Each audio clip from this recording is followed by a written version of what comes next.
আর 14ই বিশ্ব জোরে বলেন বেহায়া দিবস।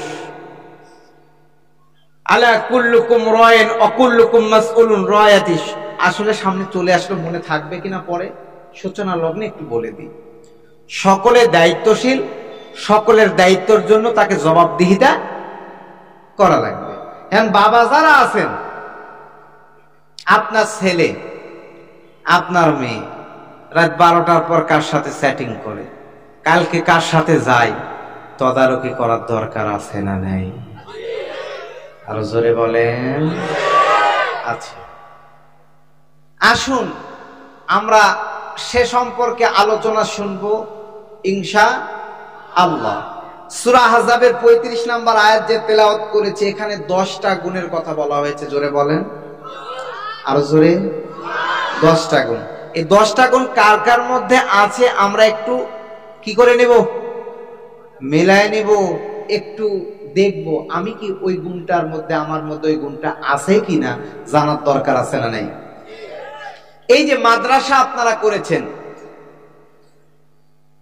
এই যে সকল শিক্ষকরা মেহনত করে রাত 3টার দিকে, যারা হেফজখানায় পড়ে তার 3টার দিকে ওঠে, হুজুর মাওলানা সাহেব বলেন আর হুজুর বলেন, আমাদের এদিকে হুজুর বলে, এদিকে মাওলানা বলে, যাই হোক যার সম্বোধন যেরকম ভাবে যে করতে পারে, উদ্দেশ্য একটা তাকে সম্মান দেওয়া, মাওলানা সাহেবই ধরেন।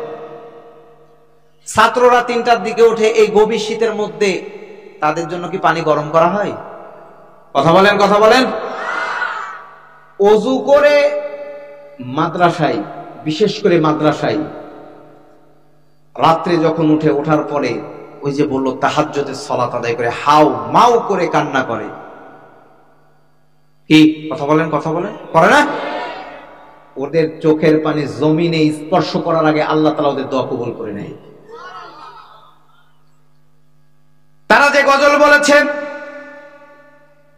উস্তাদ থেকে শুরু করে নে জমিদাতা, রান্না বান্না, দান যারা করেছে, সকলের কথাগুলো সুন্দরভাবে তুলে ধরেছে, সকলের জন্য দোয়া হয়ে গেছে। আজকে মাদ্রাসার শিক্ষার চাইতে আমরা জেনারেল শিক্ষার দিকে বেশি অভিমুখী। কথা বলেন। মাদ্রাসায় যদি শিক্ষা গ্রহণ যদি কোনো ছাত্র করে, এমন একটি সময় আল্লাহ রাব্বুল আলামিন, ভালো করে কথাগুলো শুনবেন, আমার আপনার নবী বিশ্ব নেতা জনাবে মুহাম্মদুর রাসূলুল্লাহ সাল্লাল্লাহু আলাইহি ওয়াসাল্লাম, ভালো করে মনোযোগ দিয়ে শুনবেন, যে সময় আল্লাহ তাআলা নবীকে প্রেরণ করে সেই যুগটার নাম কি ছিল? যারা জানেন তারা একটু চুপ থাকে। কি ছিল? দেখেন, আমি বক্তৃতার জগতে বলি, প্রত্যেকটা মসজিদের ইমামদেরকে বলি, মাসে 4টা অথবা 5টা খুতবা হয়।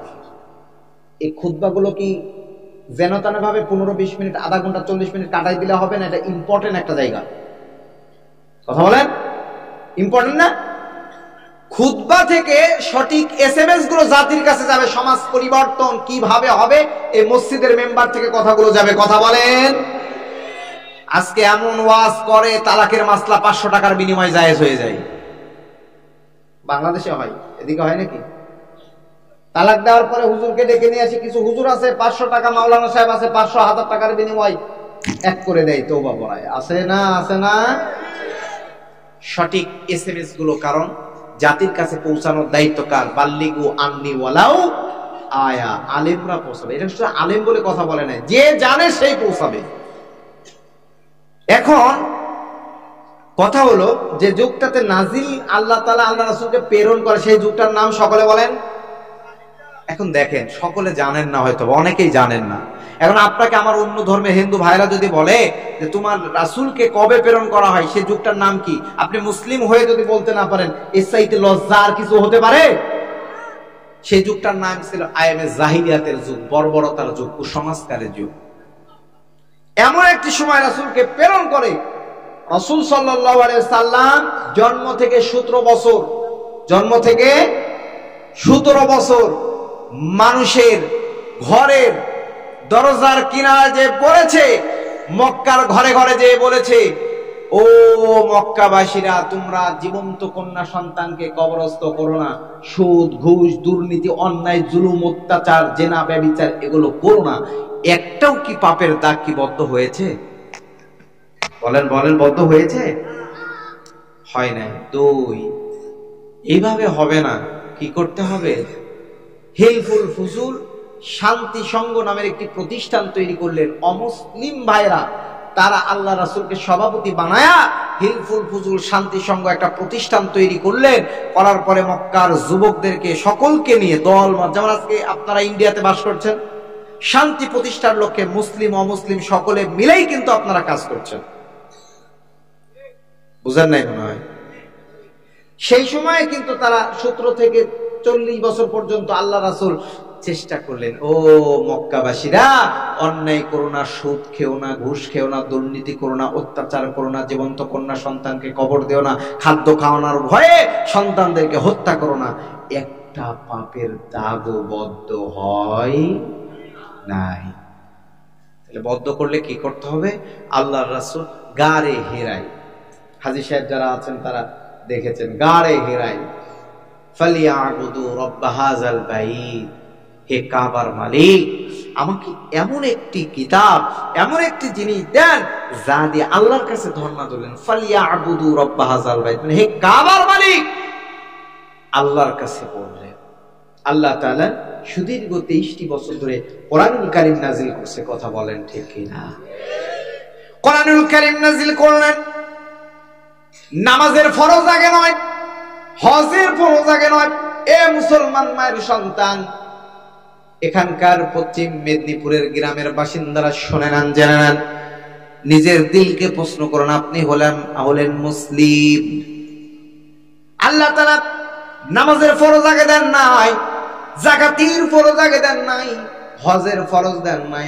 আগে বলেছেন ইকরা বিসমি রাব্বিকাল্লাযী খালাক। আল্লাহ রাসূলকে আগে বলেন পড়ো, তোমার পড়ো। এখানে লম্বা ঘটনা, আমি ওইদিকে যাচ্ছি না। ওমা আনা বিকরি, আমি পড়তে পারি না, বুকের সাথে চাপ দিয়েছে। এই জন্য তো আলেমদের সোহবতের দরকার আছে না নাই? কথা বলেন, কথা বলেন, আছে না নাই? সমাজে এক শ্রেণীর মানুষ আলেমদের বিরোধিতা করে। ৫ম নাম্বারে যায়ও না, ৪ নাম্বার পর্যন্ত থাকবা।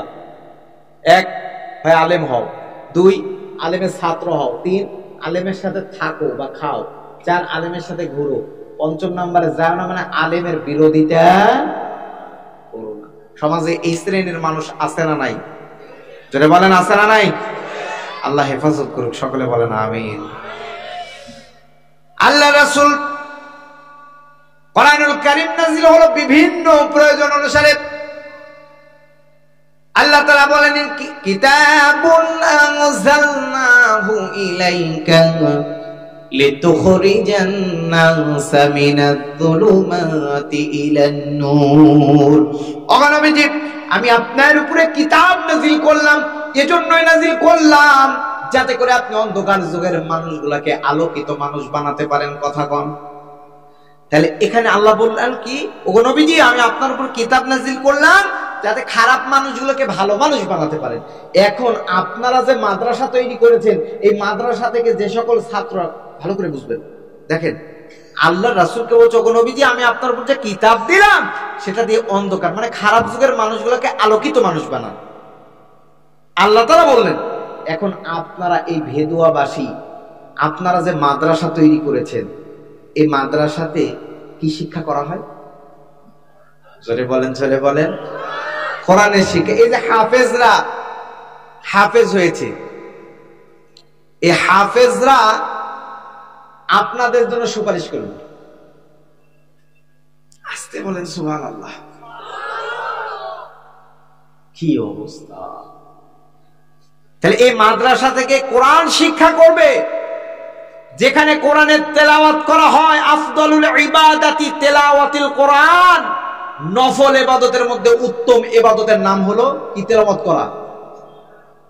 অথচ এখানে যারা বসে আছেন অনেকেই কোরআন পড়তে পারেন না। কথা কি মিথ্যা বললাম? ওই যে চাচা ভাতিজার ডায়লগ, ইন্না আতাইনা, গেল না? আল্লাহ রাসূল বললেন, আল্লাহ তাআলা বলেন ওয়ারাতিলিল কুরআনা তারতিলা, কোরআনকে তারতিলের সাথে তেলাওয়াত করা লাগবে। আর যারা কোরআন অশুদ্ধ পড়বে তাদের উপরে কোরআন লানত করে, মানে বদদোয়া করে। তাহলে আপনারা মাদ্রাসা করছেন, এখান থেকে হাফেজে কোরআন তৈরি হচ্ছে, তলবে ইলম মানে কোরআনের শিক্ষায় শিক্ষিত হচ্ছে। আহা, আপনাদের কপাল কত বড় সৌভাগ্যের। যারা খেতে দিয়েছেন, যে সকল উস্তাদরা পড়াইছেন এবং যাদের বাড়িতে লজিং এবং এই মাদ্রাসা চালানোর জন্য যারা দান করেছেন, এই সকল ছাত্ররা আল্লাহ তাআলা কিয়ামতের দিন বলবে ক্বালু লি সাহিবিল কুরআন ইকরা ওয়ারতাকি ওয়ারাতিল কামা কুনতা তুরাতিলু ফিদ দুনিয়া ফাইন্না মানজিলাকা ইনদা আখিরিন আয়াতিন তাকরাউহা। কিয়ামতের দিন, ময়দানে মাহশারের দিন, আল্লাহ রাব্বুল আলামিন তালবে সাহেবে কোরআনদেরকে বলা হবে, আজকে তোমরা পড়তে থাকো এবং ওয়ারাতিলিল কুরআন দুনিয়াতে যেভাবে সুন্দরভাবে পড়েছো, এখন যারা পড়তে পারেন না, ও মুসলমান মায়ের সন্তানেরা যারা পড়তে পারেন না, অনুরোধ করে বলি, নামাজের প্রথম শুদ্ধ কাজ হলো, নামাজ শুদ্ধ হওয়ার প্রথম কাজ হলো তেলাওয়াত শুদ্ধ করা। যারা পড়তে পারেন না, পায়ে হাত দিয়ে অনুরোধ করে বলতে চাই, আপনারা নিজের বিবেককে একটু প্রশ্ন করুন, এখনো সময় আছে, হয় চেষ্টা করুন। কি চেষ্টা করুন? ইন্নামাল আমালু বিন্নিয়াত। যারা অশুদ্ধভাবে পড়েছেন, হয়তো আজকের বক্তব্য শুনে আপনাদের মাদ্রাসার উস্তাদের কাছে এসে ন্যূনতম সুন্নাতে 4টা সূরা লাগে, ওই 4টা সূরা হলেও শুদ্ধ করার দরকার আছে না নাই? জোরে বলেন। যদি চেষ্টা করেন, আর চেষ্টা করতে করতে যদি মারা যান, নিয়তটা যদি সহিহ হয়, আল্লাহ রাব্বুল আলামিন কোরআন সহিহ পড়ার সওয়াব আল্লাহ তাআলা আপনার আমলনামায় দিয়ে দিবে। কিয়ামতের দিন, ময়দানে মাহশারের দিন, আল্লাহ তাআলা বলবেন, ও সাহিবে কোরআন, আজ হাফেজ যারা হয়েছে এদের যদি এরা পড়তে থাকবে, সেদিন কেমন পড়বা? দুনিয়াতে যেভাবে সুন্দর করে পড়েছো সেইভাবে পড়তে থাকো আর উঠতে থাকো। যতগুলো আয়াত পড়তে পারবে, 100 আয়াত যদি পড়তে পারে, 200 আয়াত যদি পড়তে পারে, 1000 আয়াত যদি পড়তে পারে, ওই 1000 আয়াত পড়ার কারণে যেখানে থেমে যাবে, ওই মানজিলটা তার ঘর হিসাবে আল্লাহ দিয়ে দিবে।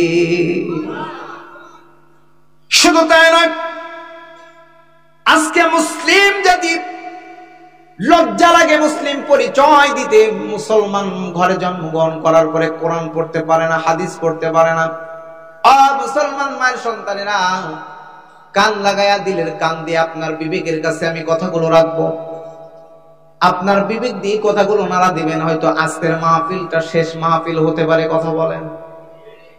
আজকের কথা, আজকের আলোচনাটা আমার জীবনের শেষ মাহফিল হতে পারে, অথবা আপনার শোনাও শেষ হতে পারে।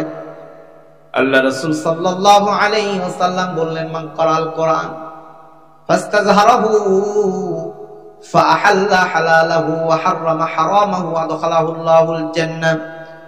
এ মুসলমান মার সন্তান, বেদুয়াবাসীরা একটু শুনে নেন।